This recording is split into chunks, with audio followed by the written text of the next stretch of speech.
สาวไผ่คืองามแท้แก้มขาวขาวท้ายเบิ่งเสิงขอโทษเด้อที่เนี้ยเมืองย้อนมันอดบ่ได้เบื่ออุ่นตนทักเทนงและเจ้าวิผัวแล้ววองโอ้ยให้บอกแน่เลิศตาบานเดี๋ยวท่านบอกคันลุยมีผัวสิแต่งนางเมื่อนอนโซนเอาสว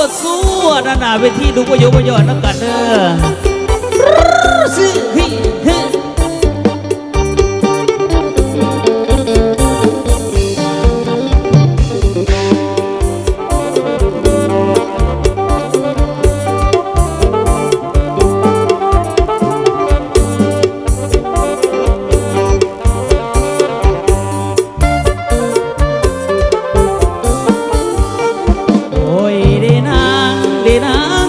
น้องคือไทยเบื่อเบิ่งซึ่งคิดอย่างน้องคือไทยเบื่อเบิ่งซึ่งไอ้แน่เบิ่งไหนเขาได้น้องก็จนไอ้วันไว้ตั้งแต่น้อยจุดใหญ่ได้ปีตั้งแต่น้อยจุดใหญ่ได้ปีบ่เคยเห็นคนใดไทยสิเบื่อปานนี้เต็มที่คอยผู้แนมเห็นแน่มังเต็มที่คอยผู้แนมเห็นแน่มามาขาเข็งน้องตาจะนอนเฝ้าเบิ่งเด้เฮ็ดเอเปคือหลังหมูป่าเฮ็ดเอเปคือหลังหมูป่าเป็นโน่นเบื่อขางแห้งเด้จะเอาน้องเอาผู้แล้วบ่นี่น้องเอาผู้แล้วบ่นี่ถ้าบ่มีไอ้นี่ขอจองบอกเลยเรื่องเงินค่าลงบอกเลยเรื่องเงินค่าลงสิแต่งเอาน้องผู้สาวไทยเบิ่งซึ้งกับเบิ่งซึ้งกับเบิ่งซึ้งเศร้ากับเบิ่งย้ำแรงกับจอเบิ่ง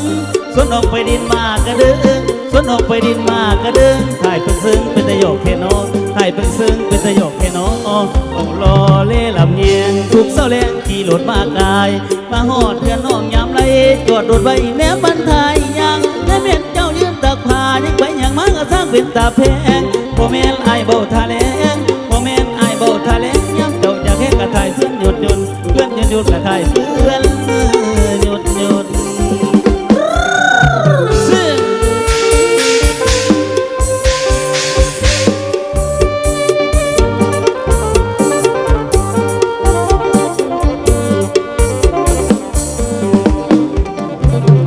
เฮ็ดอุดรคือหมูนอนเป็นครูเฮ็ดอุดรคือหมูนอนเป็นครูย้ำจะนั่งตะนอนให้มันหล่นย้อนมาเอามือส่วนไว้ในตาบานเอามือส่วนไว้ในตาบานโทนบ้านใส่ตาผู้ละเอียดนี่น้องน้องไปคนหลายเมืองหลายบอนน้องไปคนหลายเมืองหลายบอนให้วันละมาถ่ายพระหงเจ้าผู้เดียวไอ้ที่เกี่ยวเที่ยวเตะมาลมไอ้ที่เกี่ยวเที่ยวเตะมาลมขันให้เป็นผัวนางไอ้สินอนมนทาย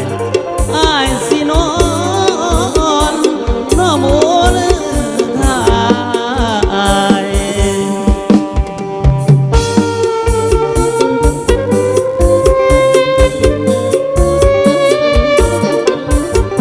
เอาวิว่าสื่อต่อเด้ออาจารย์เด้อ